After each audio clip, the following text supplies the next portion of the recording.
Bonjour à tous.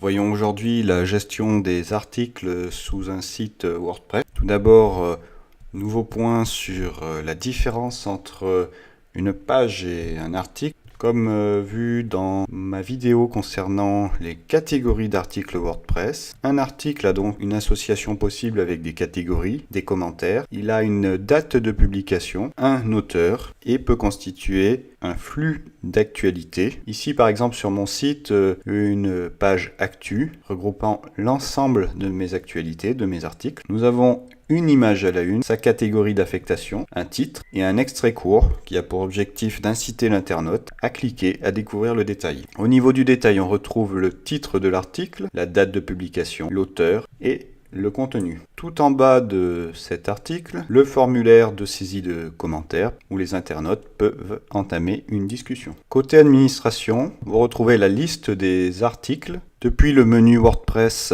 Articles, tous les articles, j'ai la possibilité de filtrer mes articles via les différents statuts. Soit l'article est publié en état brouillon, en attente de relecture. Je retrouve mes différents auteurs, mes catégories d'affectation, catégorie principale, secondaire, et je peux accéder aux détails de l'article en cliquant par exemple sur le titre. Le rendu de l'éditeur de contenu WordPress va varier selon que vous ayez par exemple ce que l'on appelle un builder de page, c'est-à-dire un constructeur de page. De nombreux thèmes intègrent notamment Visual Composer, mais vous avez la possibilité de revenir à un mode classique. On retrouve donc un titre d'article, le permalien, le lien court, est généré automatiquement à partir des éléments du titre, avec suppression des caractères spéciaux, des espaces blancs, des accents. Pensez à y injecter vos mots-clés. La metabox à droite publiée définit un état, comme on l'a vu, soit l'article est publié, donc visible des internautes, l'article est public, en attente de relecture ou brouillon.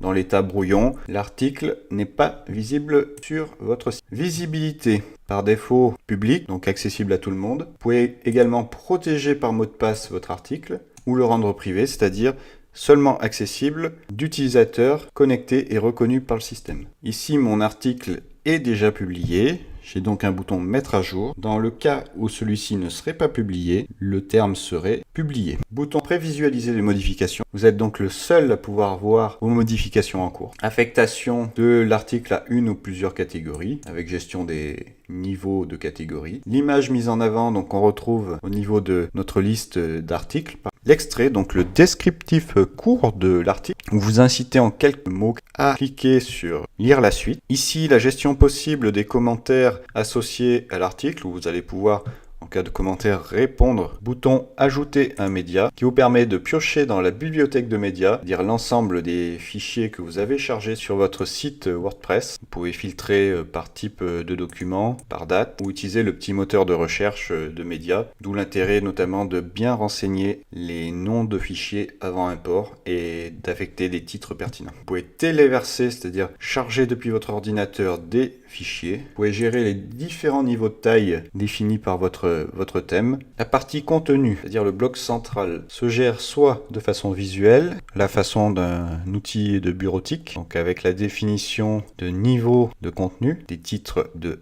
niveau A1 à 6, H1, H6, mise en forme en gras italique, la sélection des couleurs, système de liste à plus, l'insertion de blocs de citation, l'alignement qui peut être géré, la création de liens internes ou externes. Cliquez sur option du lien pour définir si le lien s'ouvrira dans la fenêtre active ou dans un nouvel onglet. Vous pouvez effectuer une recherche parmi le contenu et définir l'affectation d'une adresse web cible de votre lien. En cas de contenu long, vous pouvez rajouter la balise lire la suite. Autre interface d'édition destinée à un public plus averti, rendu texte, c'est-à-dire le rendu format HTML. Vous allez pouvoir par exemple gérer du style CSS. Dans l'encart publié, l'option déplacer dans la corbeille qui va non pas supprimer définitivement votre contenu, mais créer un filtre supplémentaire corbeille dans lequel vous allez pouvoir le retrouver et si nécessaire le restaurer. WordPress intègre un système de révision, c'est-à-dire l'historique des modifications, que vous retrouvez également dans la metabox publiée. J'ai donc la trame, l'historique de mon intervention sur le contenu. Avec la frise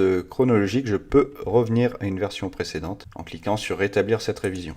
Il est possible que certaines informations n'apparaissent pas à l'écran. Si c'est le cas, par exemple si l'extrait est manquant, cliquez sur Options de l'écran et vérifiez bien que le bloc Extrait est coché.